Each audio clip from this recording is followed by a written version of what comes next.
നമ്മുടെ കേരളത്തിൽ കണ്ടുവരുന്ന ഒരു പുതിയൊരു രീതിയാണ് എല്ലാവരും ഒരു യൗവനമൊക്കെ ആകുമ്പോൾ അല്ലെങ്കിൽ കൗമാര കാലഘട്ടം ആകുമ്പോൾ തന്നെ 10+ കഴിയുമ്പോൾ തന്നെ അവരുടെ ഒരു ആഗ്രഹം പുറത്തേക്ക് പോയി പഠിക്കുക, അവിടെ സെറ്റിൽ ആവുക എന്നതാണ്. അത് തന്നെയാണ് നമ്മളിപ്പോൾ കണ്ടുകൊണ്ടിരിക്കുന്നത്. അങ്ങനെ പോയിക്കൊണ്ടിരിക്കുന്ന കുട്ടികളാണ് അതുകൊണ്ട് തന്നെ നമ്മുടെ കേരളത്തിൽ ഇപ്പോൾ ഗണ്യമായിട്ടുള്ള മാറ്റവും നമുക്ക് കാണാൻ കഴിയും. കുട്ടികളൊന്നും ഇല്ലാത്ത ഒരവസ്ഥ, അങ്ങനത്തെ ഒരു അവസ്ഥയിലേക്ക് മാറിക്കൊണ്ടിരിക്കുകയാണ്. അപ്പോൾ അങ്ങനെ പോയിക്കൊണ്ടിരിക്കുന്ന കുട്ടികൾക്ക് ഇപ്പോൾ ഒരു തിരിച്ചടിയാണ് ട്രംപ് നൽകിയിരിക്കുന്നത്. അത് അമേരിക്കയിൽ പഠിക്കുന്ന കുട്ടികൾക്ക് ഇനി മുതൽ സ്കോളർഷിപ്പ് നൽകില്ല എന്നൊരു ഉത്തരവാണ് അമേരിക്കൻ പ്രസിഡന്റ് ഡൊണാൾഡ് ട്രംപ് നൽകിയിരിക്കുന്നത്. അദ്ദേഹം പ്രസിഡന്റ് ആയതിനു ശേഷം ഒരുപാട് രാജ്യങ്ങൾക്ക് വെല്ലുവിളിയായിട്ടും അല്ലെങ്കിൽ അവരെ ഒരുപാട് രീതിയിൽ മെൻ്റലി തകർക്കുന്ന രീതിയിലുള്ള നിയമങ്ങളൊക്കെ നൽകിയിട്ടുള്ള ഒരാളാണ് ഡൊണാൾഡ് ട്രംപ് എന്ന് പറയുന്നത്. അദ്ദേഹത്തിൻ്റെ അടുത്ത ഒരു ഇരയായിരിക്കുന്നത് ഇന്ത്യൻ കുട്ടികളാണ്, അല്ലെങ്കിൽ മലയാളികൾ എന്ന് പറയാം. അവിടെ പഠനത്തിനായിട്ട് വന്നിട്ടുള്ള കുട്ടികൾക്കാണ് ഇപ്പോൾ ഒരു പണി കിട്ടിയിരിക്കുന്നത്. ഇപ്പോൾ അമേരിക്കയിലേക്ക് മാത്രമല്ല, പക്ഷേ മറ്റു രാജ്യങ്ങളിലേക്കൊക്കെ ഒരു എന്താ പറയുക, ഇന്ത്യയിൽ നിന്നും ഒരു ചേക്കേറൽ ഇപ്പോൾ നമ്മൾ കണ്ടുകൊണ്ടിരിക്കുന്നതാണ്. ഇവിടെ അതിനെ സംബന്ധിച്ച് തന്നെ പുറം രാജ്യങ്ങളിൽ നിന്നും അല്ലെങ്കിൽ ഇപ്പോൾ അന്യസംസ്ഥാന തൊഴിലാളികളൊക്കെ ഇവിടെ വർദ്ധിച്ചുകൊണ്ടിരിക്കുകയാണ്. അതുപോലെയാണ് അവിടുന്ന് അന്യസംസ്ഥാന തൊഴിലാളികൾ ഇങ്ങോട്ട് വരുന്നതിന് പോലെ തന്നെ നമ്മൾ ഇവിടുന്ന് മറ്റു രാജ്യങ്ങളിലേക്ക് പോകുന്നു, അവിടെ സെറ്റിൽ ആവാൻ തീരുമാനിക്കുന്നു.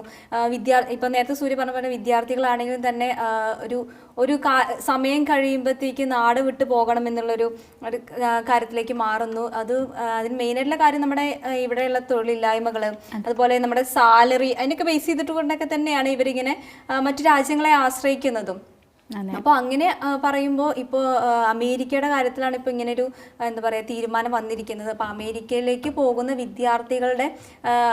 വിദ്യാർത്ഥികളെയാണ് ഇത് ഏറ്റവും കൂടുതലായിട്ട് ബാധിക്കുന്നത്. കാരണം നമ്മളെല്ലാവരും ഇവിടുന്ന് പോകുന്നത് ഒരു സ്കോളർഷിപ്പും ആയിട്ടായിരിക്കും അല്ലേ, സ്കോളർഷിപ്പ് ഉണ്ടല്ലോ എന്നുള്ളൊരു ഇതിലായിരിക്കും. കാരണം അമേരിക്ക എന്ന് പറയുന്നത് വളരെ എക്സ്പെൻസീവ് ആയിട്ടുള്ളൊരു സ്ഥലമാണ്. അവിടെ നിൽക്കണമെങ്കിൽ നമുക്ക്, അതുകൊണ്ട് തന്നെയാണ് നമ്മൾ അവിടേക്ക് പോകുമ്പോൾ പാർട്ട് ടൈം ജോബ് ചെയ്യേണ്ടത്.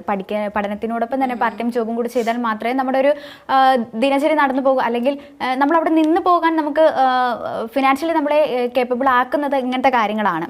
അങ്ങനെ ഒരു സാഹചര്യത്തിൽ ഇപ്പോൾ ഫുൾ ബ്രൈറ്റ് ഉൾപ്പെടെയുള്ള സ്കോളർഷിപ്പുകൾ ഇല്ലാതാക്കും അല്ലെങ്കിൽ നിർത്തലാക്കുമെന്നൊരു ഉത്തരവാണ് ട്രംപ് ഇപ്പോൾ നൽകിയിരിക്കുന്നത്. ഇതുമൂലം കഷ്ടപ്പെടാൻ പോകുന്നത് സാധാരണക്കാരായിട്ടുള്ള കുട്ടികളാണ്, വിദ്യാർത്ഥികളാണ്. ആയിരക്കണക്കിന് ഇന്ത്യൻ വിദ്യാർത്ഥികളാണ് ഇതിൽ ഈ ഒരു എന്താ പറയുക നടപടിയിൽ അല്ലെ ആകെ ബുദ്ധിമുട്ട് അനുഭവിച്ചു കൊണ്ടിരിക്കുന്നത്. അതും നമ്മളൊക്കെ ഇപ്പോൾ വിദേശത്തേക്ക് പോവുകയാണെങ്കിലും ഇവിടെ എന്തെങ്കിലും ഒരു സാമ്പത്തികപരമായിട്ട് അല്ലെങ്കിൽ നമ്മൾ ലോണോ അങ്ങനെ എന്തെങ്കിലുമൊക്കെ എടുത്തിട്ടായിരിക്കും അല്ലേ പോകുന്നതൊക്കെ. അപ്പൊ അങ്ങനെ ഒരു സാഹചര്യത്തിലൊരു പ്രതിസന്ധിയാണ് ഇപ്പോൾ നേരിട്ടുകൊണ്ടിരിക്കുന്നത്. അതും വിദ്യാർത്ഥികൾക്കാണ് ഇത്തരത്തിലുള്ളൊരു ഇത് വന്നിരിക്കുന്നത്.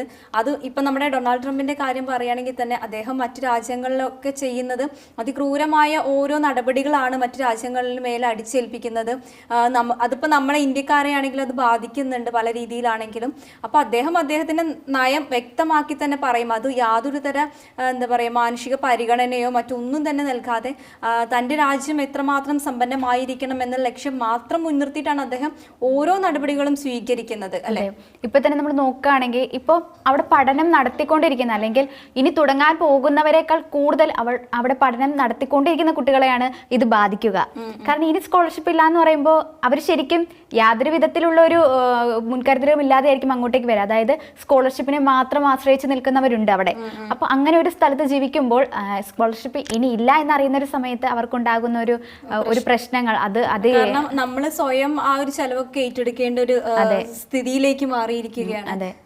അപ്പോൾ അതിഭയങ്കരമായിട്ടുള്ളൊരു സിറ്റുവേഷൻ ആയിരിക്കും ഇനി അവിടെയുള്ള കുട്ടികളെല്ലാവരും നേരിടേണ്ടി വരിക. കാരണം പെട്ടെന്ന് ഇങ്ങനെ ഒരു തീരുമാനം വരുമ്പോൾ അത് നമ്മുടെ ഒരു എന്താ പറയുക നിലനിൽപ്പിനെ അത് ബാധിക്കും, പെട്ടെന്ന് തന്നെ ബാധിക്കും. ഇനി എന്ത് ചെയ്യണം അല്ലെങ്കിൽ മുന്നോട്ട് ഇനി എങ്ങനെ പോകും അവിടെ. അതും നേരത്തെ പറഞ്ഞ പോലെ തന്നെ ഒരുപാട് ഫിനാൻഷ്യലി കുറച്ച് സ്റ്റേബിൾ ആയിട്ടുള്ള ആൾക്കാർക്ക് മാത്രമേ അവിടെ അങ്ങനെ നിലനിന്ന് പോകാൻ പറ്റൂ. പക്ഷേ എനിക്ക് തോന്നുന്നു ട്രംപിന്റെ ഈ ഒരു നയം എന്ന് പറയുന്നത് നമ്മുടെ കുടിയേറ്റക്കാരെ ഇല്ലാതാക്കാൻ, അല്ലെങ്കിൽ ഇത്തരത്തിൽ അമേരിക്കയിലേക്ക് ബാക്കിയുള്ളവരാരും വരേണ്ട, തന്റെ ലോകശക്തിയായിട്ട് നിൽക്കുന്ന അമേരിക്കനെ എങ്ങനെയും സംരക്ഷിക്കുക, മറ്റുള്ളവരിൽ നിന്ന് സംരക്ഷിക്കുക, അങ്ങനത്തെ എന്തെങ്കിലും നയങ്ങളൊക്കെ മനസ്സിൽ വെച്ചുകൊണ്ടാവണം ട്രംപ് ഇത്തരത്തിലുള്ള നയങ്ങളൊക്കെ സ്വീകരിക്കുന്നത്.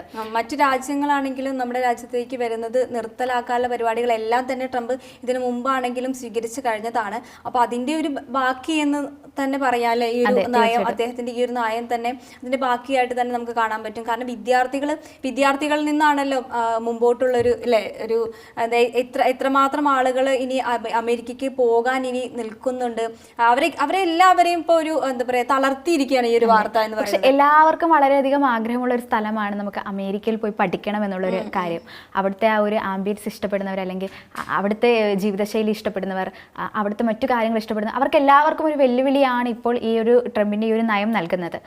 എനിക്ക് തോന്നുന്നു ഇത് ശരിക്കും ട്രംപിന്റെ ഒരു കുതന്ത്രം തന്നെയാണെന്ന് നമുക്ക് പറയാം. അദ്ദേഹം മുന്നേയും മറ്റു പല രാജ്യങ്ങൾക്കും അദ്ദേഹം അധികാരമേറ്റ സമയത്ത് താരിഫ് നയങ്ങളായാലും അല്ലെങ്കിൽ മറ്റു പലതരത്തിലും ബാക്കിയുള്ള രാജ്യങ്ങളെ വളരെയധികം വെല്ലുവിളിക്കുന്ന രീതിയിലായിരുന്നു അദ്ദേഹം നടത്തിയിട്ടുള്ളത്. ഓരോ തീരുമാനങ്ങളും അത്തരത്തിലായിരുന്നു. അപ്പോൾ ഇതിപ്പോൾ ഇന്ത്യനെ ലക്ഷ്യമിട്ടുകൊണ്ടാണെന്ന് നമുക്ക് പറയാം. ഇന്ത്യനെ മാത്രമല്ല മറ്റു രാജ്യങ്ങളിൽ നിന്നും കുട്ടികൾ അവിടെ പഠനത്തിന് വരാറുണ്ട്. അപ്പോൾ അവരുടെ സ്കോളർഷിപ്പ് നിലനിർത്തുക എന്ന് പറയുമ്പോൾ അവരുടെ പഠനം തന്നെയാണ് അവിടെ ഇല്ലാതാവാൻ പോകുന്നത്. കാരണം അവിടെ അവർക്ക് നിന്ന് പോകണമെങ്കിൽ അവർ ഓൾറെഡി എന്തെങ്കിലും പാർട്ട് ടൈം ജോബും കൂടി ചെയ്യുന്നുണ്ടാവും. എന്നിട്ടും കൂടി പറ്റാത്തവരെ അതിൻ്റെ കൂടെ തന്നെയാണ് അവർക്ക് ഈ സ്കോളർഷിപ്പ് ഇല്ലാതെ അവർക്ക് പറ്റില്ല. അപ്പം അങ്ങനെ ഒരു സാഹചര്യത്തിൽ ഇത് വളരെയധികം ഒരു ബാധ്യതയായിട്ട് മാറും ഇനി അവരുടെ പഠനം. നമ്മളിപ്പോൾ വിദ്യാർത്ഥികളുടെ കാര്യം പറയുമ്പോൾ ഈ വിദ്യാർത്ഥികൾ എന്ന് പറയുമ്പോൾ അവരുടെ ആ ഫാമിലിയും കൂടി ഇത് എഫക്റ്റ് ചെയ്യും. അപ്പോൾ വിദ്യാർത്ഥികളെയും അവരുടെ എഡ്യൂക്കേഷനെ ഇത് ബാധിക്കുന്നുണ്ട്, അതുപോലെ തന്നെ അവരുടെ ആ ഒരു ഫാമിലിയും കൂടെ ഇത് ബാധിക്കും എന്നുള്ളതാണ് നമ്മളെ സംബന്ധിച്ച് വലിയൊരു കാര്യം എന്ന് പറയുന്നത്. അത് വലിയൊരു പ്രതിസന്ധി തന്നെയാണ്. നമ്മളൊക്കെ എങ്ങനെയെങ്കിലും ഒക്കെ ആയിരിക്കും അല്ലേ ഒരു കുറച്ച് എമൗണ്ട് ഒക്കെ സെറ്റിൽ ചെയ്തിട്ട് നമ്മൾ വിദേശത്തേക്കൊക്കെ പോകുന്നത്. അതും അത്രയും പ്രതീക്ഷ വെച്ചിട്ടാണ് ഓരോ വിദ്യാർത്ഥിയാണെങ്കിലും ഓരോ കുടുംബവും അങ്ങനെ പ്രതീക്ഷ വെച്ചിട്ടാണ് ഓരോരുത്തരും പുറത്തേക്ക് പറഞ്ഞയക്കുന്നത്. അപ്പോൾ അതിന് എന്താ പറയുക വിലങ്ങുകടിയായിട്ടാണ് ഇപ്പൊ ഇങ്ങനെ ഒരു നയം അദ്ദേഹം ട്രംപ് മുന്നോട്ട് വെച്ചിരിക്കുന്നത്. അത് നമ്മളെ ഇന്ത്യക്കാരെ ആണെങ്കിലും മറ്റു രാജ്യങ്ങളെ ആണെങ്കിലും ഇനി നല്ല രീതിയിൽ തന്നെ ബാധിക്കും എന്നുള്ളത് തീർച്ചയായും. കൂടുതലും സാധാരണക്കാരായിട്ടുള്ള വിദ്യാർത്ഥികളെ തന്നെയാണ് ബാധിക്കുക. അവരിനി എന്ത് ചെയ്യും എന്നുള്ളൊരു ക്വസ്റ്റ്യൻ ആണ് വളരെയധികം ഇങ്ങനെ മുഴങ്ങി നിൽക്കാൻ പോകുക. ഈ ട്രംപിന്റെ നയങ്ങളാണെങ്കിലും പെട്ടെന്നായിരിക്കും അദ്ദേഹം ഓരോ തീരുമാനങ്ങളും എടുക്കുന്നത്. പക്ഷെ അദ്ദേഹം വളരെ വെൽ പ്ലാൻഡ് ആയിട്ടാണ് കാര്യങ്ങൾ ചെയ്യുന്നത്. മുന്നേ ആൾ ഇതിനെ കുറിച്ചിട്ടൊന്ന് മനസ്സിലാക്കി വെച്ചിരിക്കും. ഇതിപ്പോൾ ചെയ്തേക്കുന്നത് തന്നെ ബാക്കിയുള്ള സാമ്പത്തിക ഘടകങ്ങളോ അല്ലെങ്കിൽ അമേരിക്ക ഓൾറെഡി ഒന്ന് സാമ്പത്തിക മാന്ദ്യത്തിലാണ് എന്നൊരു വാർത്ത വന്നിരുന്നു. അപ്പോൾ അതൊക്കെ പരിഹരിക്കാൻ വേണ്ടിയിട്ടാണ് ഇപ്പോൾ ഇങ്ങനെ ഒരു തീരുമാനം എടുത്തിരിക്കുന്നത്. സ്കോളർഷിപ്പ് നൽകുകയാണെങ്കിൽ ആ ഒരു സ്കോളർഷിപ്പും കൂടി എടുത്തിട്ട് ബാക്കിയുള്ള സാമ്പത്തിക കാര്യങ്ങൾക്ക് ഉപയോഗിക്കാം എന്നുള്ളൊരു രീതിയിലാണ് ട്രംപ് ഇപ്പോൾ മുന്നോട്ട് പോയിക്കൊണ്ടിരിക്കുന്നത്. ഓൾറെഡി അവിടെ ഇപ്പോൾ കാട്ടുതീ ആയാലും അല്ലെങ്കിൽ പ്രളയമായാലും അങ്ങനത്തെ കാര്യങ്ങളെല്ലാം വന്നുകൊണ്ട് തന്നെ സാമ്പത്തിക മാന്ദ്യം അവിടെ ഉടലെടുത്തിട്ടുണ്ടായിരുന്നു. അതൊക്കെ പ്രതിരോധിക്കാൻ വേണ്ടിയിട്ടാണ് ഇത്തരത്തിലൊരു തീരുമാനം എടുത്തിരിക്കുന്നതെന്നാണ് നമുക്ക് പറയാൻ കഴിയുന്നത്.